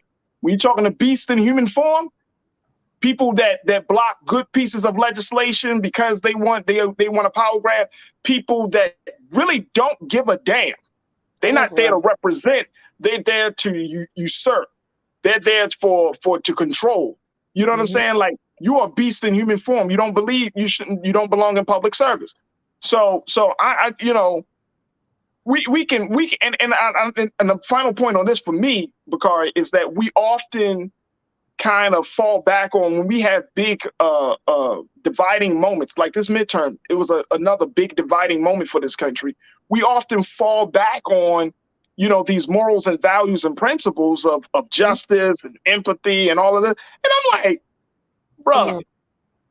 bruh, please spare the Hallmark expression. You know what I'm saying? The back to school message. Back to school, like, come, spare that, bro, because you want us to get soft when the team on the other side, they got guns and knives and ready to take your hands off. You want us to come at us, well, come on, guys, can't we all just get along? No, bro. Politics is warfare. Politics is warfare. So if politics is warfare, I'm going to empathize with my team, and I'm going to kill the hell out of those who are opposing us. I mean, come on. This is warfare. And I'm a little like feeling a certain type of way with the president by saying that, like, yo, you're not, no. These people, if they had their way, what would America look like if they had their way? You think they would empathize with Black folks, LGBTQ, brown folks, Asian Americans? Do you think they would empathize about our plight and struggle? No. There's a time for empathy, and then there's a time for war. You know what I'm saying? Absolutely. There's a time for empathy and the time for war. So, I think that we can keep that in the toolbox, but we in a war right now. We're in a war right now. All right, look, we got to take a quick pause. When we come back, I want to get your take, folks, as well as my sister Bakari's take on high-profile, influential Black women who have signed a letter to support hip-hop artist Megan Thee Stallion after her recent controversy with Drake using her shooting incident as clout, and how these women are saying that enough is enough, no more using the abuse and the pain of Black women to just make a buck. Do you agree? We'll have that conversation up next. So stay with us. That is coming up next right here on The Culture on the Black Star Network.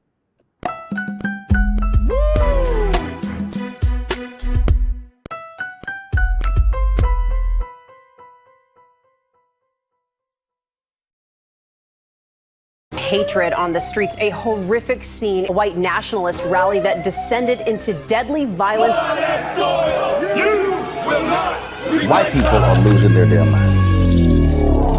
As an angry pro-Trump mob storms the U.S. Capitol, we're about to see the rise of what I call white minority resistance. We have seen white folks in this country who simply cannot tolerate Black folks voting. I think what we're seeing is the inevitable result of violent denial. This is part of American history. Every time that people of color have made progress, whether real or symbolic, there has been what Carol Anderson at Emory University calls white rage as a backlash. This is the rise of the Proud Boys and the Boogaloo Boys. America, there's going to be more of this. There's all the Proud Boys, guys. This country is getting increasingly racist in its behaviors and its attitudes because of the fear of white people. The fear that they're taking our jobs, they're taking our resources, they're taking our women. This is white fear.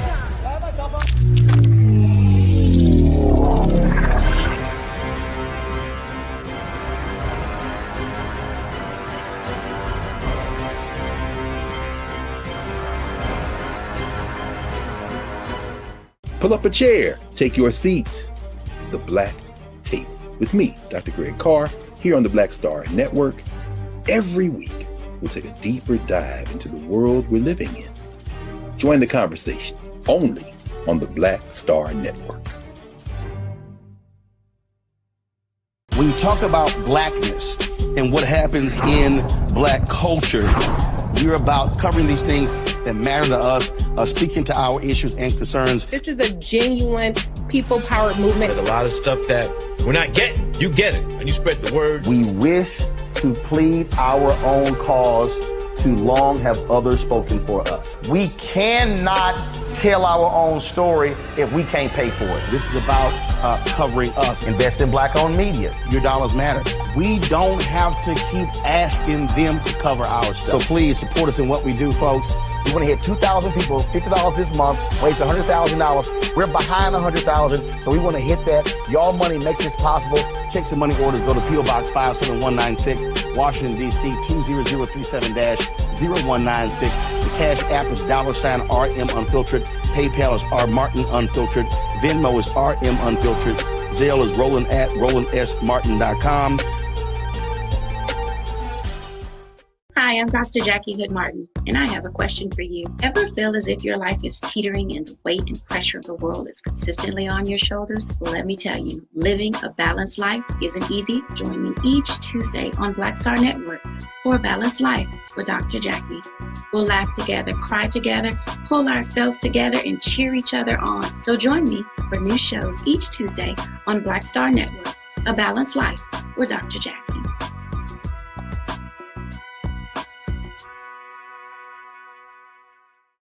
Don't you think it's time to get wealthy?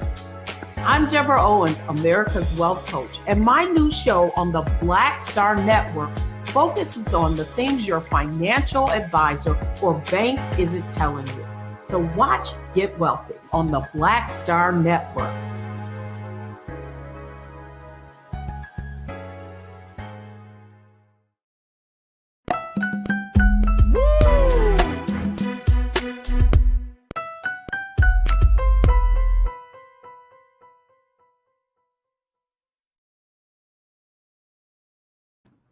All right, folks, for our final conversation today, I want to talk about solidarity and unity among influential and powerful Black women.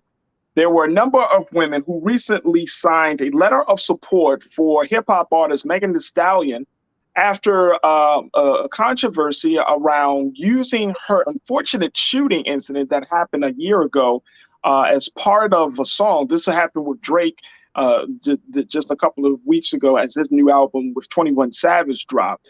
And so Black women of power and influence have decided to come together to say enough is enough about using the plight and the pain of Black women to make a profit. Take a look. This is what they wrote, folks.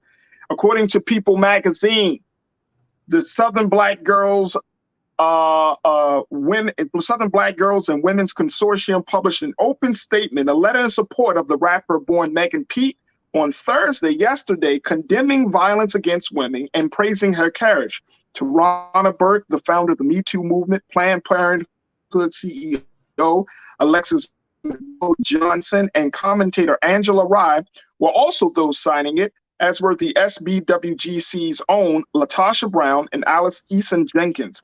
The Griot News host Mark Lamont Hill, a Temple University professor, was its lone male signee. According to the letter, it says, as you risen to the top, you also had to endure a lot of obstacles along the way. In the face of triumph and tragedy alike, you always keep your head held high. maintain your poise, and push forward. However, while so many of us celebrate you for your strength and perseverance, it must be said that you have been treated in ways that no young woman, no person at all, should be treated. The letter focused on how hip-hop culture failed Megan Thee Stallion following the shooting incident with someone she, quote, considered a friend. It calls out bloggers for spreading rumors and enthusiastically reporting on the traumatic moment as if it was fascinating gossip, frequently fostering the notion that she has a reason to lie. It also addresses people who should have supported the anxiety rapper, but chose to stay out of the situation. Wow. Let's bring in Culture Crew member Bakari Jones back into this. Bakari, did you think that this letter needed to be drafted, that this stand needed to be made? I don't know if I would say need, but I'm so glad that it was. I'm so glad that it was, right? Comparatively speaking, if not saying something is saying something, then yes, I would say there's a need in that regard.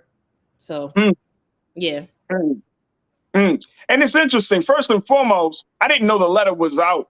I didn't know a letter was published. Therefore, I would have probably been the second male to sign the letter. You feel what I'm saying? Because even when, and I'm just thinking back to, and I don't know about all of the blogs. I mean, of course, I heard the line that Drake used in his song. This is on off his new album, and I'm totally standing with Megan on this one. I'm standing with Megan. It's like, bro, that's a clown move you just did. You know what I'm saying? Like, you take someone's pain, and I think, Bakari, especially in hip hop culture, we don't think about, and I'm gonna use this term, we don't think about the microaggressions that we put on each other, right? Especially in a moment of tragedy, an unfortunate moment, like the moment of those microaggressions. When you talk bad about a woman who almost could have really gotten hurt, like, I mean, yes, she got her foot shot, but it could have gone a lot differently.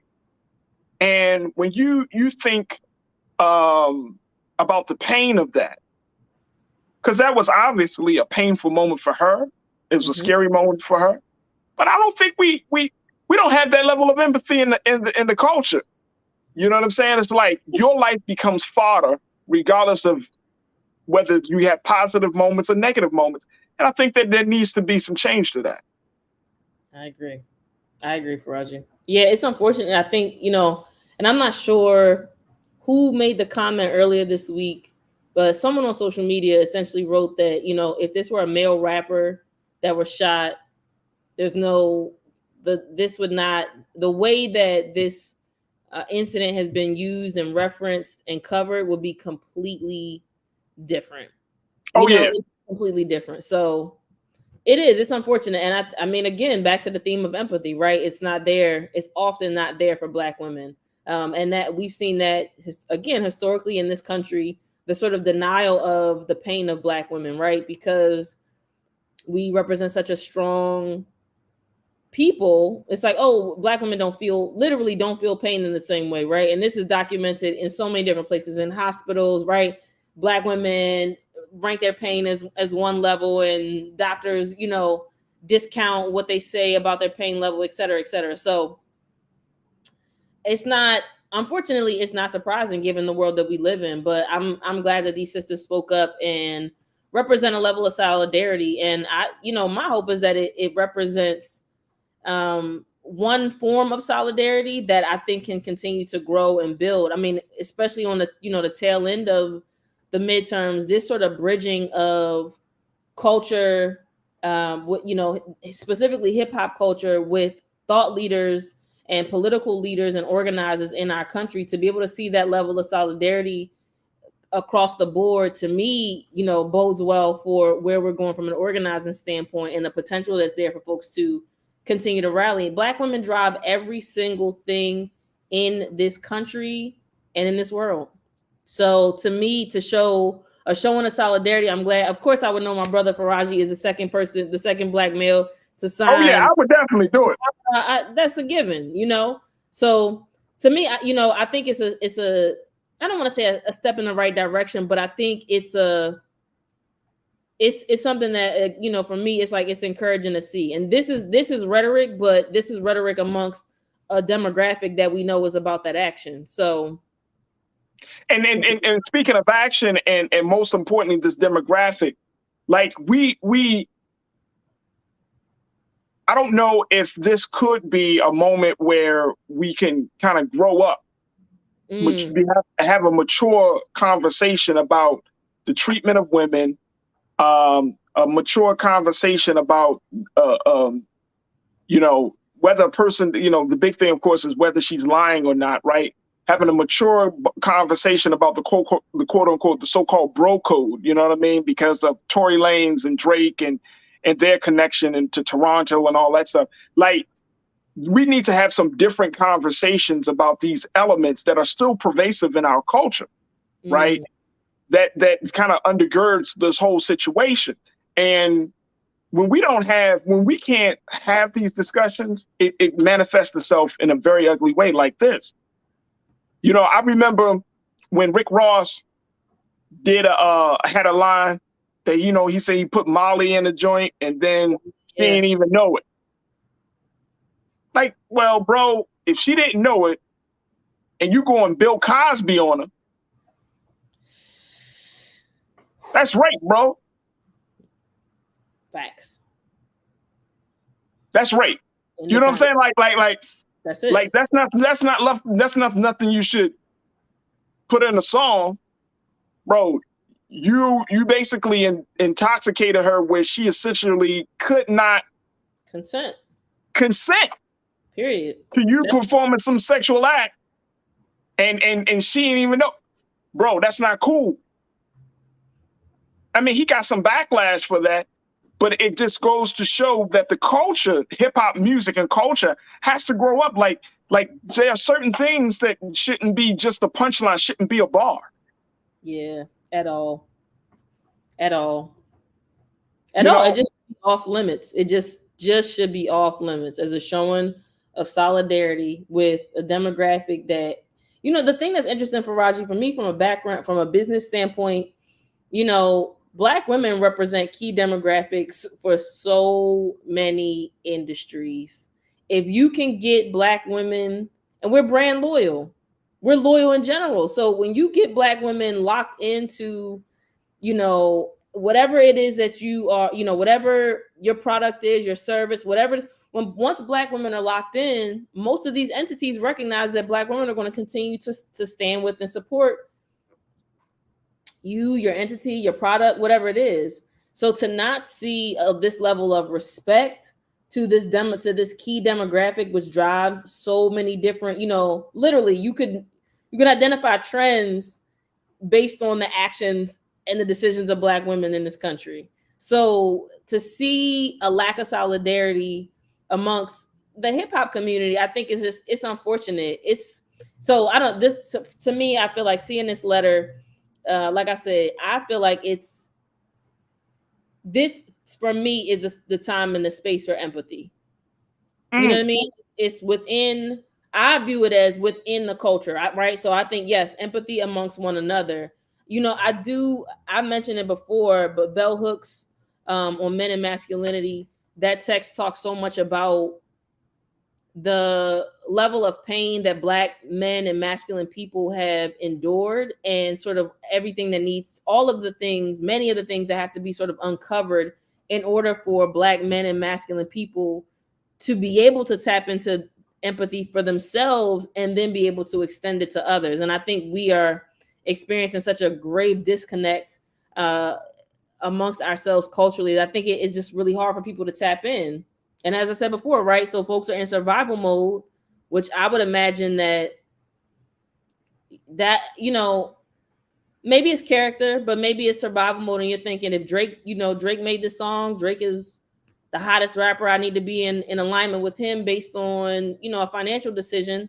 And so you make a decision that I would imagine for a lot of people would be outside of their character because it's denigrating another Black woman. But if you're not grounded and you're in survival mode, then you're not thinking clearly about what's the best decision for the long term. So absolutely. Absolutely. All right, let's go to some of our online culture crew members. Hotep Pan Africa, you said the Black woman is the most vulnerable and least protected of anyone in this settler colony. RR, can't deny you there, Hotep. RR, you said the blogger said Meg was lying. Some of them will do almost anything for clicks and views. It's called clickbait. You're right. Michelle, I like what you said. You said, I think Drake and the producers should remove those lyrics from the track, just like Beyonce graciously removed the lyrics from her song after the backlash. Now that, I mean, that's a great point. I don't know, Michelle, if we're going to see that. I don't know. If Beyonce and Lizzo, two of the hottest Black women in both popular music, right? Popular in R&B, but just Black music.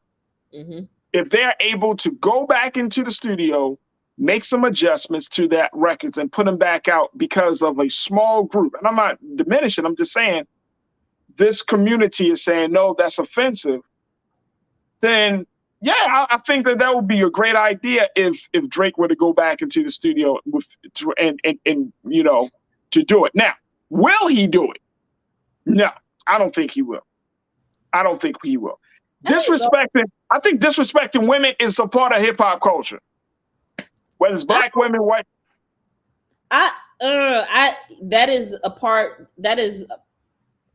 part of hip hop culture, which we have seen. It does not have to be an element. It does not make. It's not one of the foundational elements of hip hop, right? No.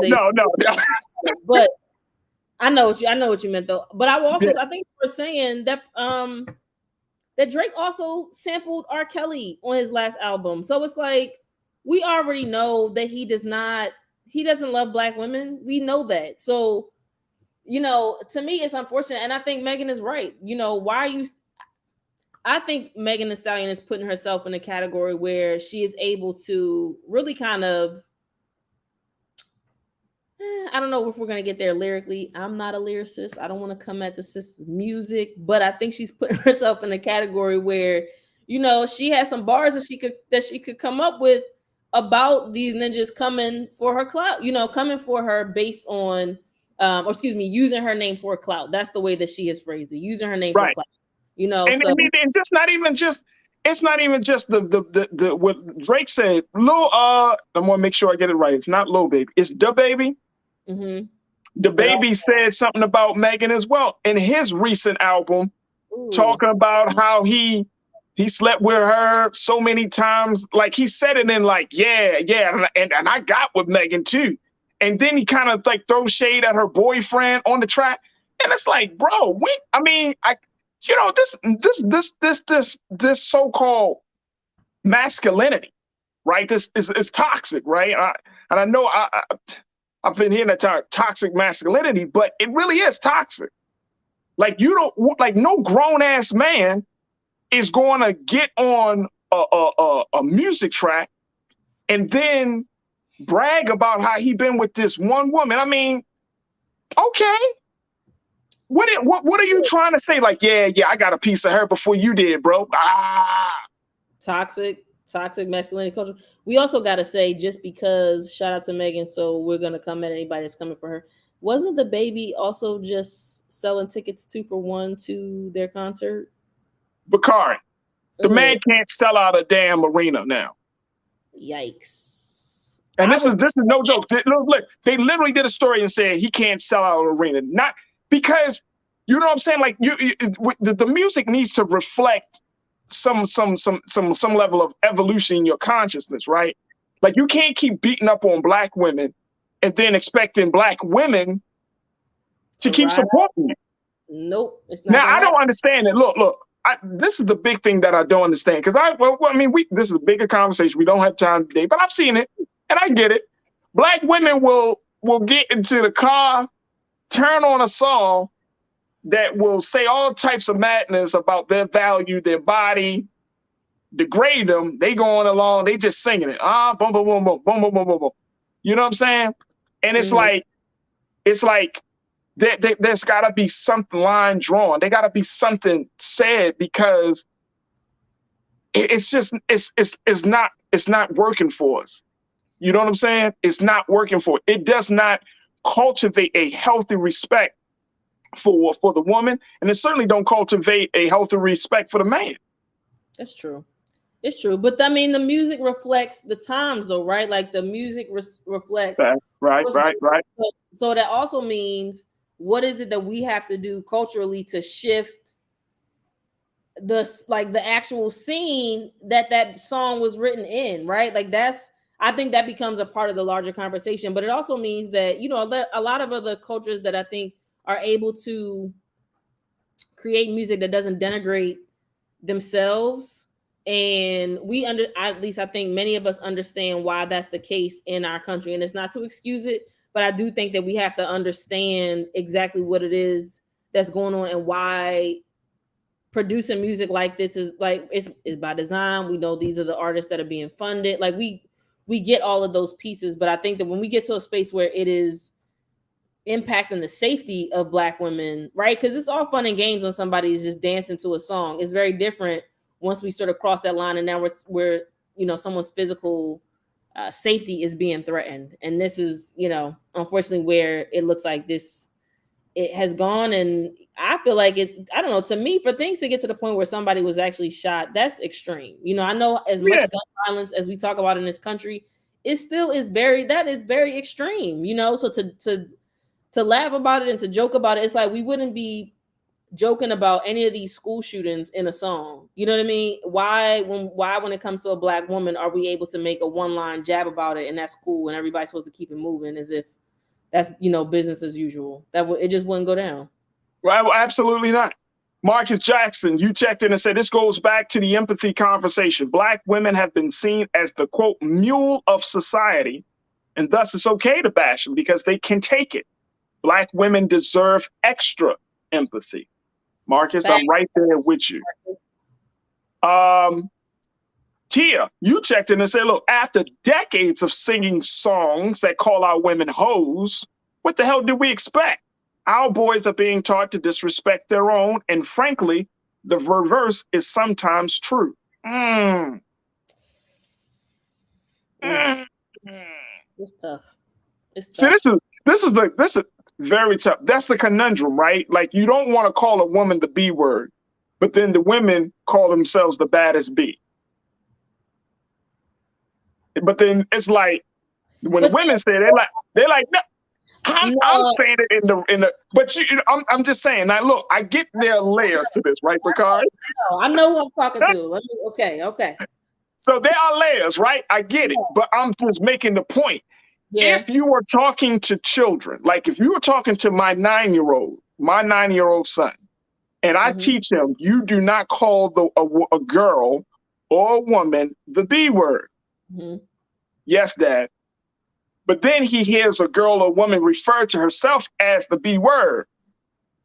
Well, Dad, I thought you said don't call them, but why did they call themselves that?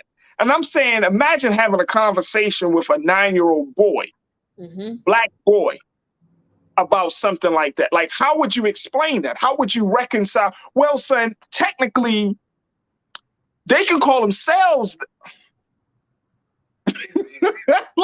like you look crazy in your child's house. Like, your child cannot, like, wait a minute. It's how. And I mean, I know it. I know that that's a part of our cultural vernacular. I get all of that, right? How women present themselves. Everybody can do it. But you say, well, women can express themselves the way that they want to. Y'all certainly can. That's not a problem. But people don't, and I'm saying men, let me keep it 100 and a buck with y'all. Men don't always know how to differentiate.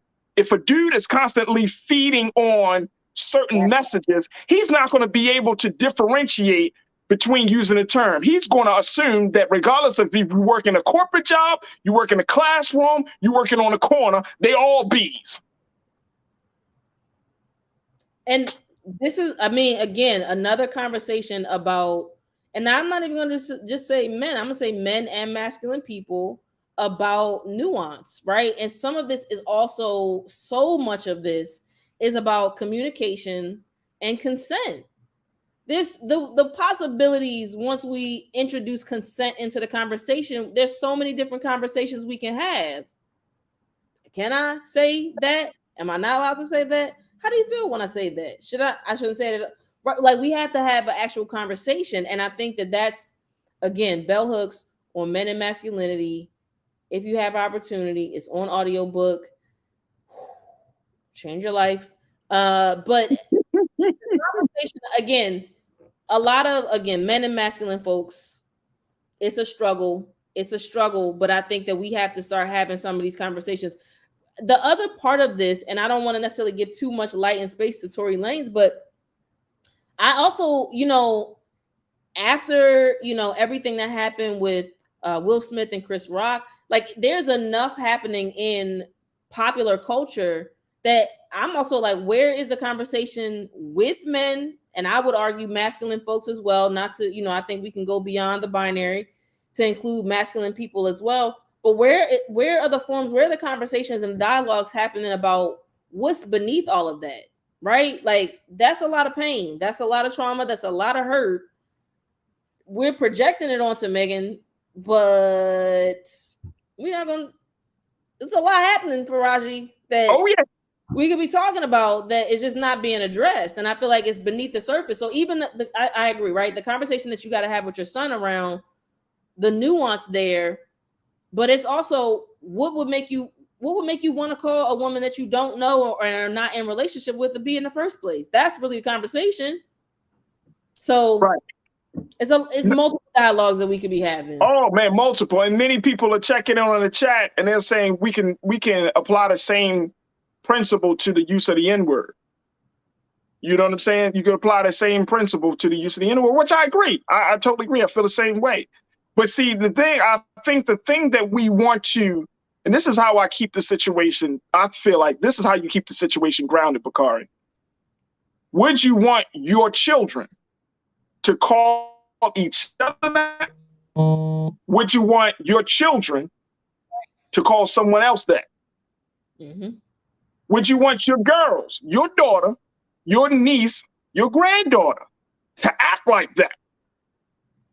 If a boy in your daughter's class, she 10, 12, 13, 14, a boy say, yeah, you one of my B's, what would you say to that girl? See what I'm saying? Like, is this, are we in the, here's my final question. Are we so beholden to that label or to those terms, whether you're talking about the B word or the N word, are we so beholden to that label that we don't want to, that we're willing to pass that on to the next generation? Is that term so important to pass on to the next generation? And guess what? If your logical mind in grown folks' mind, without a shadow of doubt, no black man, no black woman would say, I want my son to be referred to as the N-word. I want my daughter to be referred to as the B word. Nobody is going to come out and say that. Because why? Inherently it does something. It is inherently disempowering. We got to say that. I mean, come on. I mean, look, I'm not trying to be like, holier than thou and none of that. I'm just saying, like, since we are the culture, then we need to correct the culture. Like, we have the right to say, yo, this ain't working for us.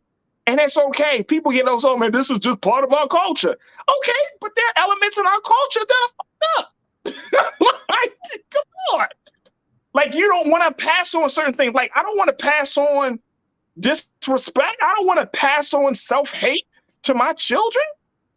That's and then we're going to be like, man, it's messed up, man. Black people can't, our culture is all, bro, we teach them that when we were babies, when they were babies, bro.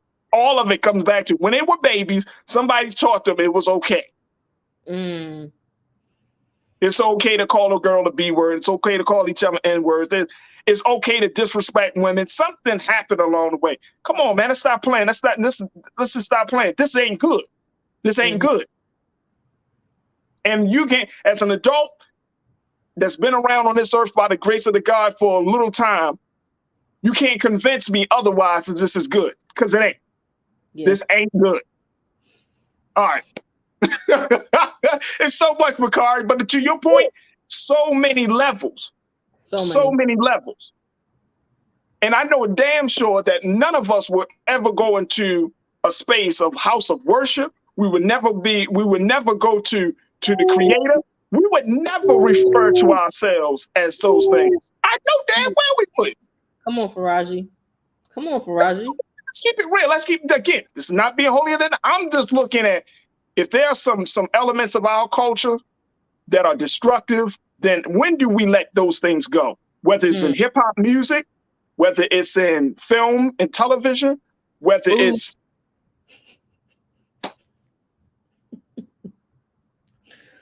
Is it on the plate? Is it a low vibrational plate for Raj? So, hey, look, that joint's so low, the dog is eating from the plate. You know how you put it all the way down on the floor for him? Woo. Man. We with the dogs, and it'd be like, damn, bro, like you ain't grow up yet. I'm telling you, it gets to my, hey, Bakari, you and I have had conversations offline. This stuff gets to my soul, you know? It gets to my soul, man, because I see, and again, I'm going to say this. Let me say this very quickly, and then we can jump on. Go to a Black neighborhood, go to a Black school, or go to a prison, and you will see the end result of men and women who have submitted themselves to the destructive elements of our culture. You'll see boys and girls. Go into those spaces. A Black neighborhood, go into a school where predominantly Black children are, and go to a prison. And you will see how serious this situation really is. I'm talking about how deep the destructive elements of our culture can really go into shaping human beings. That's true. Yeah. I mean, we're going to be able to see it. I think so. I think we just got to push it. We just got to push it, right? Voices like, you know, this platform, bringing on voices like yourself and others, we just got to push it. So I think there's a lot to it, but I'm glad that the sisters are standing up with Megan. I definitely stand up with Megan. I'm glad that there's a letter to put out there. But my hope is that it just doesn't become, like you mentioned, rhetoric. It becomes into something much more tangible. You know what I'm saying? Like, I don't know, because it's getting out of hand. It's getting so far out of hand that it's getting. What do we often talk about when the situation gets so far out of hand? It becomes normal. Like when you normalize dysfunction. Yep. Like, I don't know if there's a term for that, but that seems like the best way to describe it. Yeah, sounds about right. Unfortunately, you know, I mean, and again, we're numb to so many things. For me, I don't know why hearing anyone, women included, refer to women as females is somehow, for me, more triggering than the B word.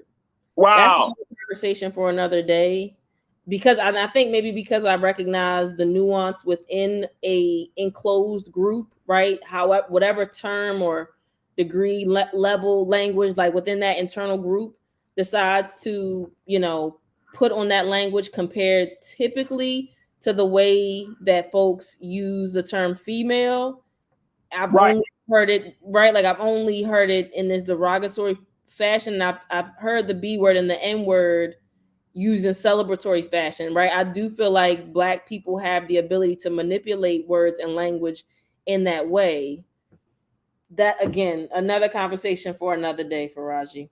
Absolutely. And RR checked in and said, Lil Baby, who's a 20-something-year-old, won't use it in his music because he don't want to hear his white fans singing. Woo! Singing it to him. He got more sense than the Generation X rappers. That's the other part that we didn't really touch on, but we can't. But can you imagine if you are a hip-hop artist, you calling the Black women out, you calling her the B word, you say she lying, and then the white men in the audience rocking to your joint. They're like, yeah, she is a B. She does lie. Can you imagine that? Like, what that mentally does? and you rocking out, or you using the N-word and you rocking out. Yeah, that's my. And then we get mad. Then we get mad when we read stories of white college students dressing up in blackface, dressing up at the KKK, or using the N-word around their black friends, and then their black friends get upset, and then next thing you know, it's an issue, it's a situation. Come on, yo. Come on, yo. Come on, yo. Come on, yo. Come on, yo. Come on, yo. Come on, yo. Come on, yo. It's tough, man. It's tough for It's very tough. Very, very tough. Bakari, I appreciate you. You know I got nothing but love and respect for you. Thank you so much. Anything that we need to keep up on, and especially in the work that you're doing? Just launched a new site, BakariJones.com. There we go. Would love to talk to you about it. I'm producing a show in January. Laura Rube. Laura is a Baltimore word for little. It's Rube Goldberg that's gonna talk about or display the level of steps that Black, queer, and trans youth have to traverse to get housing and transportation and employment. Rube Goldberg is a convoluted machine that does something real simple in a convoluted way, and that sort of mimics the path that a lot of Black, queer, and trans folks have to endure in order to find stable housing and employment and the like. So yeah, BakariJones.com. Look me up. I'm available for support with. Boom. That's it, Faraji. So yeah, check me out if you need help with your website, public speaking, coaching, facilitation. I got you. Awesome. That's it. That's it right there. Hey, look, I definitely want a big shout out to you for continuing to do the work, redefining yourself, and more importantly, putting yourself in a position to be in those spaces to have these discussions. But I would love to learn more about that Little Root program, to talk about some of the issues that queer and trans youth go through, so we can have a better understanding, so we can learn some empathy, right? Come on, that's it. Come on, man. Like if nothing else, we need to hear people's stories. Let's humanize this language and these terms that we all let's try to understand, especially because it's young people. They got to have a space. So I would love to talk more about that. But keep up the great work, Bakari. And you got full support from us here on The Culture. Thank you, brother. You do the same, man. Thank you for having me once again, Faraji. Have a good weekend. Absolutely. You too. Appreciate you. Thank you. Peace. Bakari Jones checking in as always. Folks, that's going to do it for me. Hopefully you enjoyed the show today. Hopefully you learned something. You feel like your conscience was elevated a little bit. Hopefully you feel better about the culture. Yeah, folks. We are always doing something. Big shout out to Taylor Ferguson, our first online culture crew member that checked in today. Excellent job in reporting and talking to us about what's going on in the West Philadelphia Juvenile Detention Center. Again, folks, I got some brothers I got to bring on next week. So they don't know who they are, but check us out. They're going to be really fascinating. And I think you will definitely enjoy the conversations we're going to have with them. So expect that next week. Also, we got some special guests coming through next week. Just always something happening. The other big thing, if you haven't noticed, Black Star Network is always rocking now. Check us out on our website at blackstarnetwork.com. We are currently streaming a number of things at the same time. You can check out our coverage from this week's midterm election, Black Votes Matter. That is streaming right now. You can check it out. You can check out the conversation around, and I want to have more discussion about this. The national town hall that Brother Roland, Dr. Julianne Malveaux hosted at Howard University. We want to talk about what was some of the things that was mentioned there, possibly getting some of those voices to come on to the show, and what's next for Black political power in this country. So you can certainly check that out as well, and a whole lot more. If you miss any past episodes of The Culture, you can find that at blackstarnetwork.com.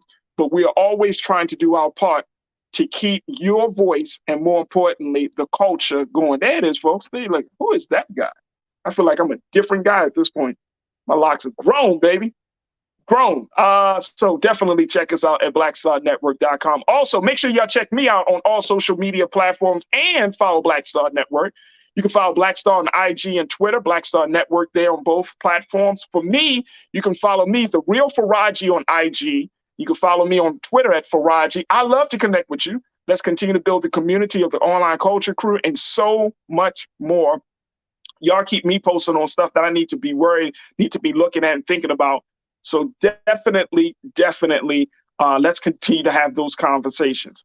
But it is Friday. It is Veterans Day. Happy Veterans Day to all of our veterans from the armed forces, those Black men and women, those men and women in general who have put their lives on the line for us. And that is certainly not a cliche. I'm serious.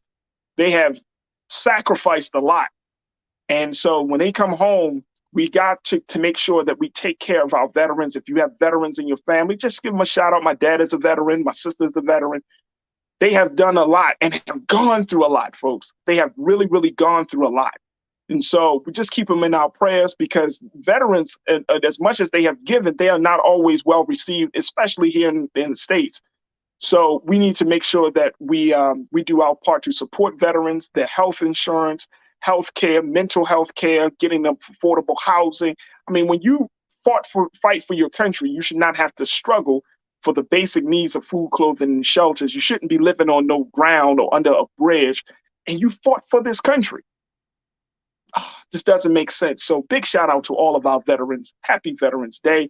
And this weekend, just enjoy your weekend, folks. I thank y'all so much for tuning in. As always, never be afraid to challenge what's wrong. Stand for what's right while being yourself in the process. God willing, we'll talk to each other on Monday. And have a great weekend. Stay tuned. Up next at 6:00 p.m. Eastern Standard Time. Roland Barton Unfiltered. Talk to you on Monday, folks. Have a great weekend. Peace.